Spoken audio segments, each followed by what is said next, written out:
Kal Kadosh Venirvad Beruchim Tiyu, nos Hachamim se sont posé la question de savoir quelles étaient les fautes les plus graves qui sont mentionnées dans ce long périple des 40 années dans le désert entre la sortie d'Égypte et l'entrée en Eretz Israël. Certains ont répondu, bien sûr, la faute du veau d'or, puisqu'elle a entraîné des conséquences qui perdureront sur la somme des générations. Chaque fois que nous rompons l'alliance au plan individuel, au plan collectif, eh bien, il y a en quelque sorte une sorte de remboursement de dettes et de punition qui est ainsi subi pendant les générations. Et d'autres disent non, c'est pas, bien sûr que c'est une faute très grave, la faute du veau d'or, mais c'est la faute des explorateurs, c'est-à-dire ces personnages hauts en couleur, mais très importants, d'après la tradition, qui étaient des personnages exemplaires en matière de Torah, jusque-là en tout cas, eh bien, qui se mettent à dire des propos tout à fait indécents et surtout calomnieux à l'égard de la terre d'Israël. On peut se poser la question, mais enfin, comment peut-on dire du mal de la terre? Et comment cela a pu être possible dans la bouche de ceux qui sont considérés par nos sages comme des tzadikim? Comment ceux qui d'ailleurs s'appelaient des tzadikim au début, tout d'un coup sont appelés des rechaim par Chazal, par nos sages? Pour répondre à toutes ces questions, il faut rappeler 2-3 choses fondamentales. Tout d'abord,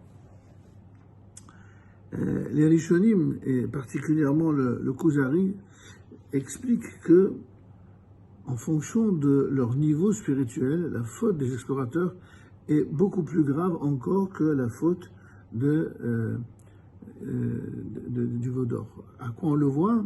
À la conséquence immédiate, et non pas sur la somme des générations. La conséquence immédiate, c'est qu'il y a eu 3000 morts. 3000 morts, c'est-à-dire ceux qui ont effectivement fauté, ils ont été frappés. 3000 morts sur 600 000 Hébreux de l'époque. Et dès le moment où finalement ils ont subi leur châtiment, eh bien le peuple est revenu à son comportement exemplaire et il n'y a pas eu, en tout cas, de faute qui est allé dans le même sens que la remise en question de la Torah.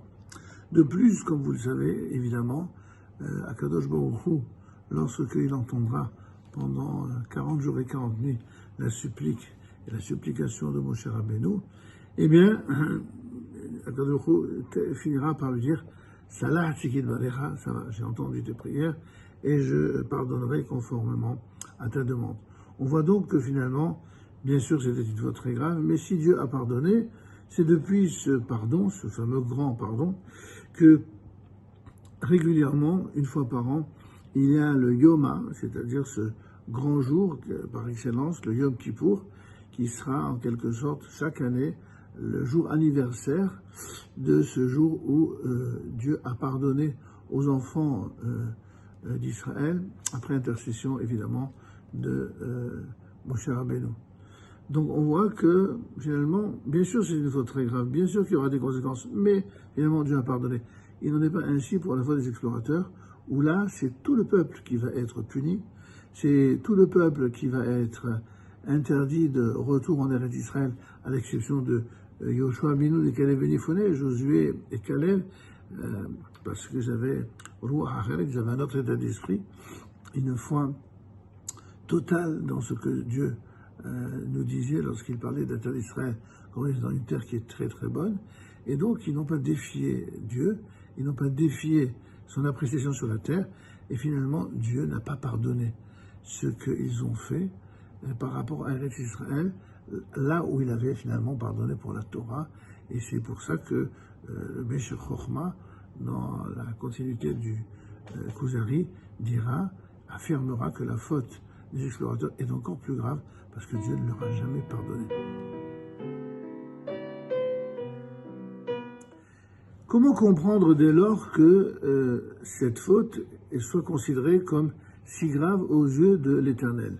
Tout simplement parce que, comme le rappelle Rav Kook Alav Shalom, qui présente toute cette étude de manière très riche, et il va mettre en avant un des enseignements clés du Maharal en disant à quel point il existe une vitalité de la nation d'Israël avec sa terre. Et ceci comme cela nous est rappelé dans un pasouk que nous disons tous les samedis après-midi dans l'Amida de Minha. Qui est comme toi sur la terre, n'est-ce pas? Goy Echad, une nation, une sur la terre. Rag be'eretz Israël, rappelle le Rav Kook, Rag be'eretz Israël, hem nikraim Goy Echad. La nation d'Israël ne s'appelle une nation que sur la terre d'Israël. Il peut y avoir en Chutz La'aretz des communautés juives, il peut y avoir des diverses représentations, légitimes ou moins légitimes, mais une chose qui est sûre, c'est qu'un peuple, une nation juive, elle ne peut être unique qu'en Eretz Israël, en dépit de ce que d'aucuns, parmi les esprits chagrins, ne mettront toujours en avant que les dissensions, dont on verra par la suite que les dissensions sont parfois nécessaires pour mettre justement en valeur ce qu'il y a en commun. En fait, c'est depuis Avraham Avinu que commence cette définition d'un peuple et d'une nation. Lorsque Akadosh Baruch Hu dira à Avraham, je ferai de toi un grand peuple, eh bien, c'est quoi un grand peuple? C'est un peuple grand dans sa capacité à apparaître comme étant le peuple de la sainteté au plan national. Et il existe des individus qui sont des individus saints parmi les nations, toutes les nations sans aucune exception, que ce soit des personnages qui croient en telle religion, en telle philosophie, en telle idéologie. Il peut y avoir des personnages qui arrivent à un haut niveau, à un haut degré de spiritualité, et voire même de sainteté, au plan individuel. Mais en tant que nation, il n'y a qu'une seule nation qui est capable d'atteindre ce niveau, parce qu'elle a été conçue et fabriquée par Dieu lui-même dans cet esprit-là. Ainsi, la sainteté de l'individu se trouve évidemment chez les nations. Mais la sainteté du klal ne peut se trouver qu'au sein du peuple d'Israël, comme les propos sacrés du Maharal de Prague nous sont rapportés par le Rav Kook à la Shalom dans le fameux Netzach Israël. Ainsi, Akadosh Baruch Hu, Baharban Mikol Ha'amim, il nous a choisis parmi tous les peuples. Et les antisémites sont assez friands de cet argument pour nous reprocher, mais pour qu'ils se prennent ce peuple. Ils oublient juste une chose, c'est que cette élection ne vient que d'en haut. C'est pas nous qui avons choisi quoi que ce soit, en tout cas à ce moment précis. C'est Dieu qui nous a choisis. C'est-à-dire qu'il a fixé en nous, pour reprendre les termes du Rav Kook, Teva ha'elahi shelanu, une nature divine qui est en nous et qui fait que Amzu Yatzar Tili, comme le dit le prophète dans l'Haftarah de Veikra, ce peuple-là, je l'ai façonné pour moi, dit l'Éternel. Donc, un homme au plan individuel a la possibilité de choisir. Et c'est pour ça qu'il sera dit à son sujet, ou Bahata Bahim, tu choisiras la vie. Il y a des êtres, on le voit bien, qui choisissent la mort. Pour eux, la vie, c'est la recherche de la mort. Pour eux-mêmes et pour les autres. Et nous, on nous dit, tu choisiras la vie. C'est toujours, dans tous nos combats, tu choisiras la vie. Mais ça, c'est au plan individuel. Maintenant, ce qui concerne un tzibour, c'est-à-dire le peuple, la communauté tout entière, lui, c'est pas simplement l'obligation de choisir la vie, il y a aussi l'obligation de Kedoshim Tihu, à savoir, vous serez saints. Parce que ça, c'est évidemment une mitzvah, un tzivouille, un ordre, mais c'est également une promesse, c'est-à-dire la fixation d'un fait établi par Dieu que rien ni personne ne pourra jamais contrarier. Vous avez l'obligation d'être saint, dira l'Éternel, et d'ailleurs, croyez-moi, faites-moi confiance, vous serez saint, je créerai les conditions dans l'histoire pour que vous le soyez. C'est ainsi que vous avez été conçus, que vous avez été fabriqués pour être un peuple kadosh. En ce sens, et de ce point de vue, il n'y a aucun libre arbitre.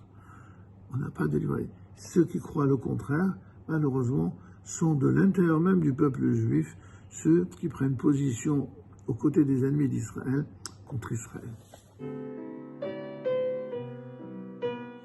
À travers la faute des Meragelim, eh bien, nos sages nous dévoilent quelle est la racine même de cette faute, en quoi cette faute a eu des effets pervers et qui seront une véritable catastrophe sur toute l'histoire du peuple d'Israël durant ces différentes étapes de l'exil.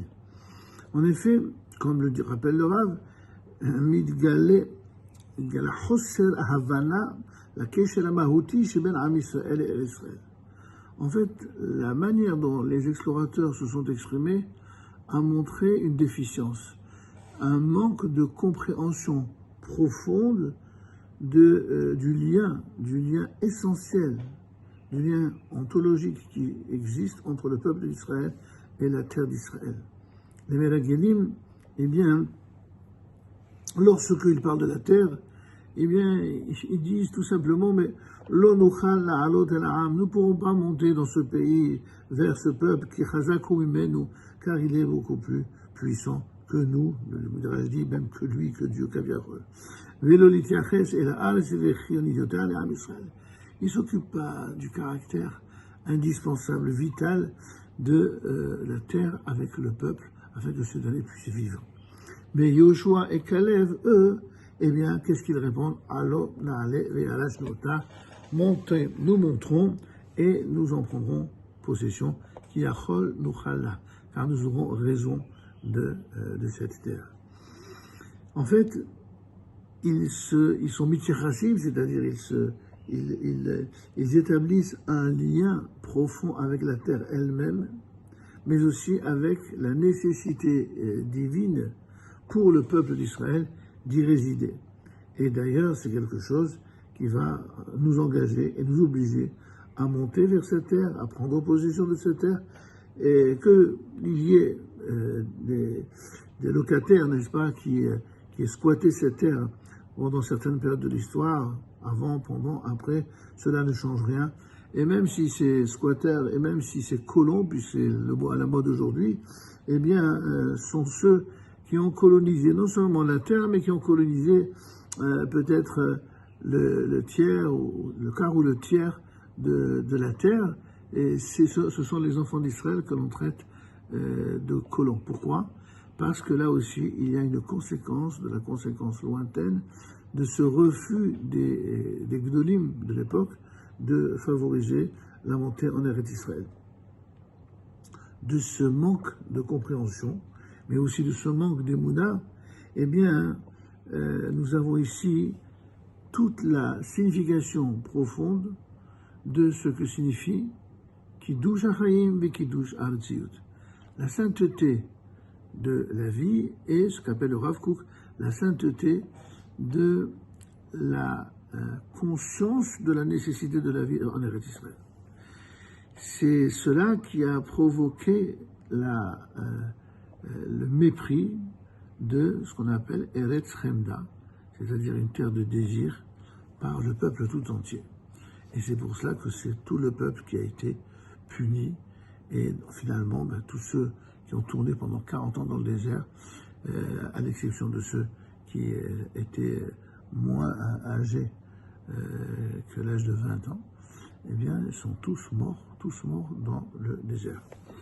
Maintenant, pour terminer, pour conclure, on voit que la différence fondamentale entre ces deux fautes, c'est que finalement, la Torah, même si bien sûr c'est une faute absolument gravissime qui s'est produite à l'époque concernant la faute du veau d'or, d'après le Kuzari, en réalité, ils n'ont jamais cessé de croire en Akadosh Baruch Hu.